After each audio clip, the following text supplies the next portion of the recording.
La prière d'une épouse est efficace, de Stormy Omartian.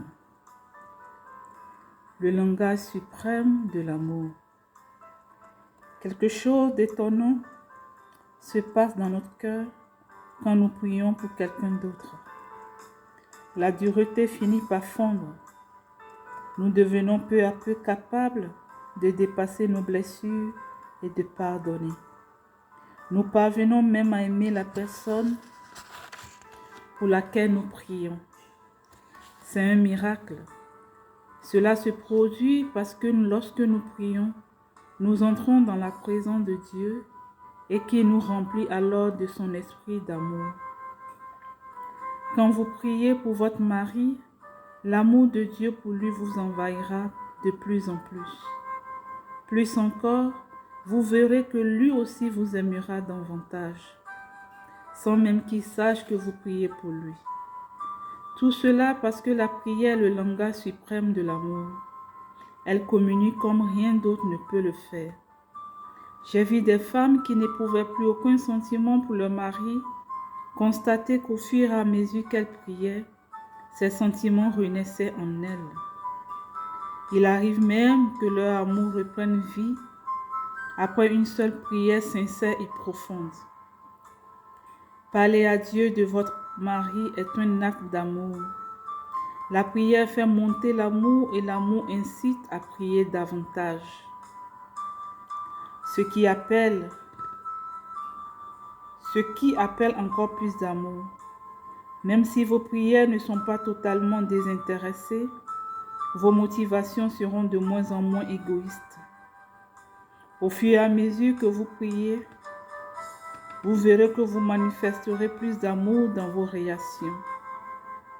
Vous remarquerez que les sujets de dispute ne provoqueront plus de querelles. Vous deviendrez capable de parvenir à des ententes mutuelles sans vous disputer. Cette unité est tout à fait vitale.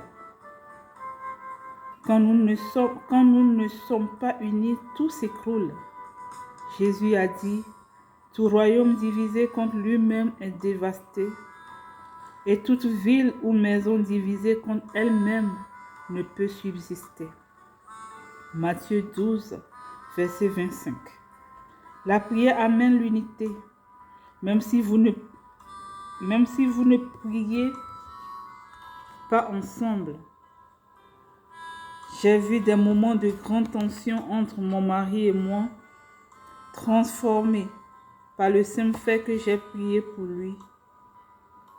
De plus, le fait de lui demander « Comment puis-je prier pour toi ?» apporte une nouvelle dimension d'amour et d'égard pour lui à travers telle ou telle situation.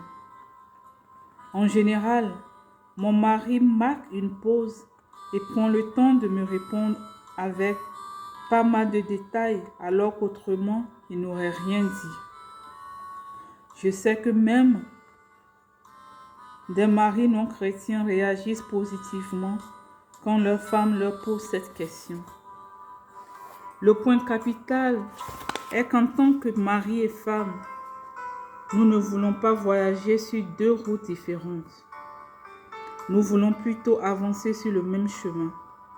Nous voulons être profondément compatibles, des compagnons de route pour la vie, qui partagent un amour qui dure jusqu'à la fin de leur jour.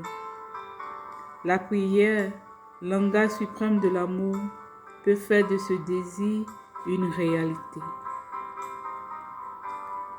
Puisse Dieu nous aider en tant qu'épouse à tenir ferme dans la prière. Que nos prières puissent bâtir des murs contre l'ennemi. Que nos prières puissent se lever matin et soir pour nos familles, suppléant la miséricorde divine de nous venir en aide. Que l'amour de Dieu, notre Père, remplisse nos cœurs. Que nos cœurs débordent de l'amour divin, pour qu'à notre tour, nous puissions aimer nos époux. Nous puissions aimer nos enfants et prier pour cette famille que Dieu nous a confiée. De nous-mêmes, nous ne pouvons rien, mais nous savons qu'avec la grâce de Dieu, nous pouvons tout. Que Dieu bénisse nos familles et qu'il nous accorde sa paix. Au nom puissant de Jésus. Comment puis-je prier pour lui alors que je ne l'aime plus? Vous est-il arrivé d'être tellement en colère contre votre mari que vous n'aviez aucune envie de prier pour lui? Moi, oui. Il est difficile de prier pour quelqu'un quand vous êtes en colère contre lui ou qu'il vous a blessé. Mais c'est pourtant précisément ce que Dieu attend de nous. S'il nous demande de prier pour nos ennemis, à combien plus forte raison devrions-nous prier pour la personne avec qui nous nous sommes unis et que nous sommes censés aimer? Mais comment peut-on dépasser ce refus de pardon et cette attitude critique qui sont en nous? La première chose à faire est d'être entièrement honnête devant Dieu. Si nous voulons briser les murs de notre cœur et détruire les barrières qui entravent la communication, nous devons être transparents avec Dieu quant à nos sentiments. Pas besoin de faire semblant avec lui. Il connaît déjà toute la vérité. Il veut simplement voir si nous sommes prêts à admettre et confesser notre désobéissance quant à ses voies. Dès l'instant où nous le faisons, il trouve en nous un cœur avec lequel il va pouvoir travailler. Si vous êtes en colère contre votre mari, dites-le à Dieu. Ne permettez pas à cette colère de devenir un cancer qui grandit en vous au fil des jours. Ne dites pas « Je vivrai ma vie et il n'a qu'à vivre la sienne ».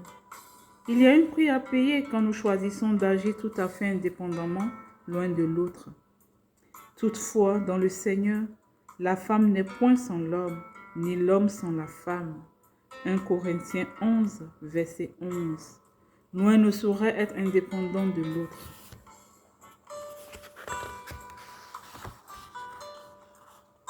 Dites plutôt, Seigneur, tout s'élève en moi pour refuser de prier pour cet homme. Je confesse ma colère, ma souffrance, mon ressentiment et ma dureté de cœur envers lui. Pardonne-moi et crée en moi un cœur pur et un esprit bien disposé devant toi.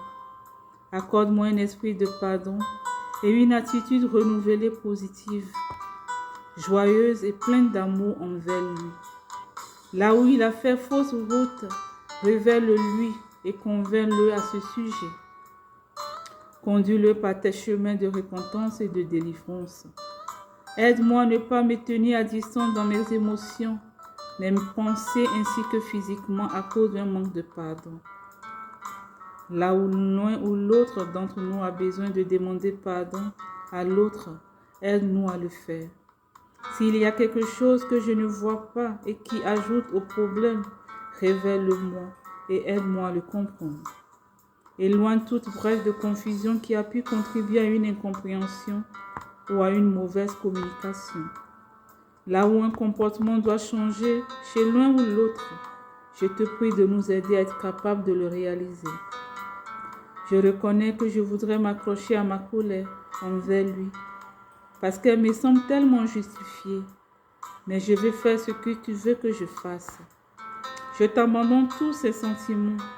Accorde-moi un amour renouvelé pour lui et des mots justes pour apporter une guérison dans cette situation. Si vous vous sentez capable, faites cette petite expérience et voyez ce qui se produit. Priez pour votre mari chaque jour pendant 1 mois, en incluant dans votre prière chaque fois un aspect de la prière mentionné dans chaque chapitre de ce livre. Priez chaque jour en vous inspirant d'un chapitre.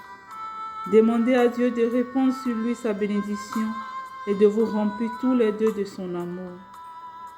Voyez comment votre cœur finira par s'attendrir envers lui. Observez si son attitude envers vous n'est pas également en train de changer. Regardez comment évolue votre relation et si elle n'est pas plus paisible.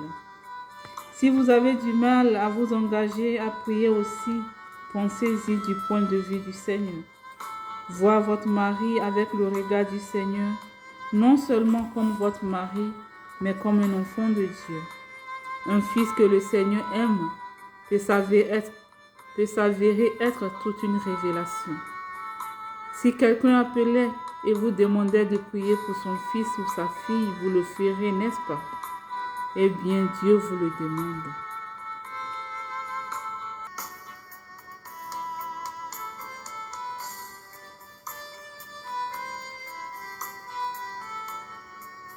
Ô Père très saint, nous voulons te prier pour nos couples. En tant qu'épouse, accorde-nous la grâce de pouvoir nous tenir en brèche pour prier pour nos époux, pour nos enfants. Nous nous abandonnons entièrement. Viens nous transformer afin que nous puissions être à la hauteur de la confiance que tu places en nous en faisant de nous des épouses. Nous avons besoin de toi. Nous implorons ta grâce et ta miséricorde sur nos familles, sur nos couples. Nous nous abandonnons entièrement. Remplis-nous de ton amour, que nos cœurs débordent de ton amour et donne-nous, Père, de pouvoir te ressembler chaque jour. Nous avons besoin de toi. Opère le miracle dans nos couples, opère le miracle dans nos familles, afin que, Père, nous puissions refléter ta gloire. Donne-nous, Père, de connaître tous ensemble le bonheur qui vient de toi. Guéris les cœurs blessés. Nous te confions toutes ces femmes meurtries dans leur âme par le comportement, Père, de leurs époux qui ne t'honorent pas. Remplis leur cœur, guéris les blessures intérieures. Et donne leur Père de voir leurs époux comme toi tu les vois. Nous te le demandons au nom puissant de Jésus-Christ, car tu demeures le Dieu Tout-Puissant, l'Alpha et l'Oméga. Toi pour qui rien n'est impossible, tu es celui qui appelle à l'existence ce qui n'existe pas. Viens renouveler le vin d'amour dans nos différents couples, pour la gloire de ton Saint-Nom, au nom de Jésus. Amen.